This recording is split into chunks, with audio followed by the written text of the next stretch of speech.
प्रज्ञा सातव और ठाकरे गुट नेता नागेश पाटिल आष्टीकर के बीच जुबानी जंग जारी है। प्रज्ञा सातव द्वारा नागेश पाटिल को रिमोट कहने पर पाटिल ने आज उन्हें करारा जवाब दिया है। नागेश पाटिल ने साफ कर दिया कि वो रिमोट कंट्रोल पर चलने वाले कोई छोटे आदमी नहीं है। पाटिल नांदेड़ में मीडिया से बात कर रहे थे। प्रज्ञा सातव रिमोट म्हणायला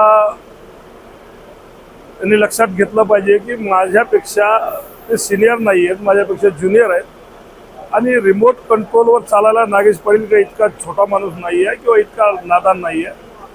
त्यांनी आघाडीचं काम केलं नाही हे सगळ्या जनतेने पाहिलं आणि केलं नाही तर केलंच नाही। आम्ही नंतर पण सांगणार, हमेशा सांगणार, जिथं म्हणाल तिथं सांगणार। आणि दिल्लीच्या लोकांना कदाचित माहीत नसेल इथं बसून काय चाललं काय नाही ते, पण इथल्या सगळ्या जनतेने पाहिलं की त्यांनी महाविकास आघाडीचं काम केलेलं नाहीये आणि ठीक आहे, ते आता आमदार झाले, त्यांना शुभेच्छा। त्यांच्या पक्षाने ज्याला तिकीट दिलं त्यांची मर्जी आहे, पक्षाची मर्जी, आम्ही त्याला काय बोलू शकतो। आम्ही आमचं तक्रार करायचं काम योग्य केलेलं आहे आणि जे फॅक्ट आहेत ते सांगितलेलं आहे। हा, मराठा आरक्षणाचा विषय जोरात आहे आणि आता तुम्ही जर पाहायला गेले तर आज बातम्या बघा तुम्ही, बऱ्याच राज्यामध्ये हे प्रश्न चाललेला आहे आणि 22 तारखेपासून दिल्लीचं अधिवेशन सुरू होणार आहे आणि त्यामध्ये मी हा प्रश्न सबमिशन केलेला आहे।